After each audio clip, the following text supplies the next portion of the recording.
আমার মান সম্মান আর কিছু রইল না। আমি পানি সমাজে মুখ দেখাবো কি করে? আমার বাবা মেঘে থাকে, মেঘের পানি। আমার দাদা সাগরে থাকে, সাগরের পানি। এমন করে আমার বাকি আত্মীয়রা খালে, বিলে, পুকুরে, নদীতে রাখে, এমনকি বিল্ডিং এর টাঙ্কিতেও থাকে। আর আমি হতভাগা, আমার এই রাস্তার মধ্যে থাকা লাগতাছে। শেষমেশ আমি কিনা রাস্তায় নেমে গেলাম।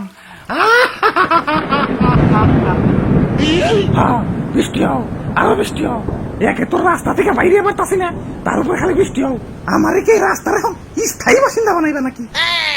বাড়িতে সুন্দরী ঝর্ণার সাথে আমার বিয়ের কথা চলতেছে, আমি যে রাস্তায় নেমে গেছি। পানি সমাজে যদি এই ঘটনা লিক হয়ে যায়, হাই হাই রে, বিয়ে না আমার ক্যান্সেল হয়ে যাবো। কেউ কি আসো, এই রাস্তা থেকে আমার বাইর করো।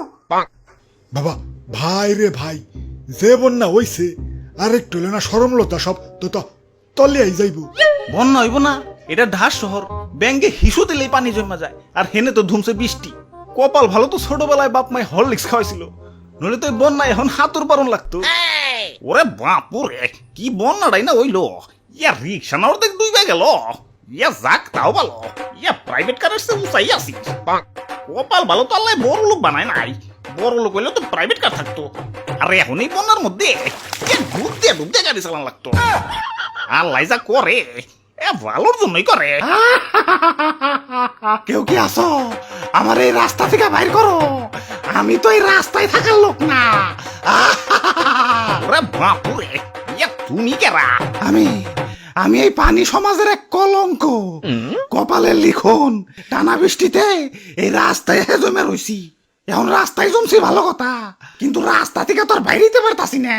একবার চিন্তা করে দেখো, রাস্তায় নেমে গেছি, মান সম্মান কি কিছু থাকলো?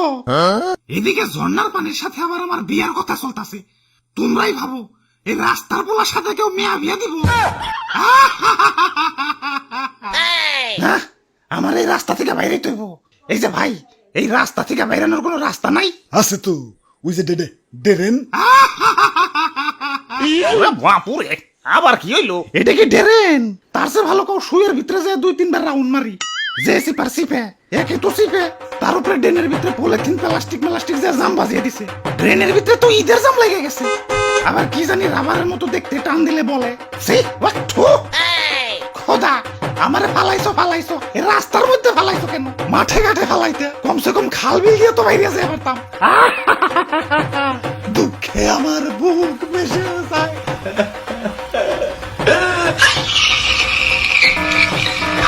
হাই হাই রে, কানতে কানতে তো রাস্তার পানি পারিয়ে ফেলাইতেছে। ও ভাই, এত কান্দো না ভাই, এখন তো তাও কাপড় বাসে। এত কানলে তো লুঙ্গি কান্দে নিয়ে রাস্তা পারন লাগবে। পরে কিন্তু জোকের মধ্যে জোকে ধরবো। ভাই ভাই, কিছু একটা করেন ভাই, পানি কিন্তু বিপদ সীমার উপরে উঠে যাইতেছে। আরে আরে আমি কি করুম? এই পানি মানির কাম আমার নাকি? তাইলে হ্যালো হ্যালো, চিটি কর্পোরেশন। ওই কি হইছে রে? স্যার, পানি তো রাস্তায় আটকা পড়ে গেছে। কাইন্দা মাইন্দা বুক ভাসিয়ে ফেলাইতেছে। কেন কান্তাছে কেন? এসএসসি তে ফেল করছে নাকি? আরে না না, ড্রেন দিয়ে বাইরে পারতাছে না, দেখে কান্তাছে। কা ড্রেন দিয়ে বাইরেতে পারবো না কে? ওই ড্রেন কি বেরেন ছাড়া বানাইছো? এত চিকন বানাইছো কে?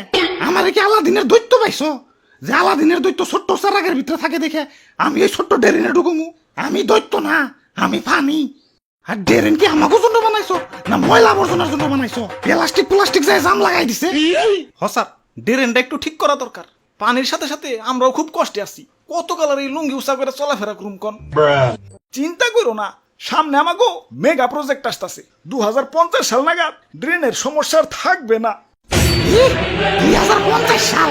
এতদিন কি রাস্তায় বসে বসে আমি ভিক্ষা করুম নাকি? এত উত্তেজিত হইও না, খালি ড্রেনের কাম নিয়ে পড়ে থাকলে না, আমার আরো কাম আছে। হ্যালো, কি খাল বরট করতে চাও? খালের উপর নতুন মার্কেট দিবে চাও? আচ্ছা ঠিক আছে, অ্যাকাউন্টে হাতে পাঠিয়ে দিও। খালবরাট করি? একে তো ট্রেন ঠিক করার খবর নাই, তারপরে খালবরাট করি? এই তগো লাগাই তো এই রাস্তা থেকে বেরিয়ে পারতাছি না। কোন ট্রেন ঠিক করবি? কর্ম তো বললাম তো 2050 সাল। এর আগে করবি নাকি? আচ্ছা 45 সাল। আরো আগে? 40 সাল। এর আগে করবি নাকি? আর কমাইতে পারুম না, মাইরা ফেলাইলেও কমাইতে পারুম না। সরকারি কাম তো, বাজেট পাস হইতে টাইম লাগে। তোর কামের খেতাই আগুন, আমার বিয়ে ক্যান্সেল হইলে রে।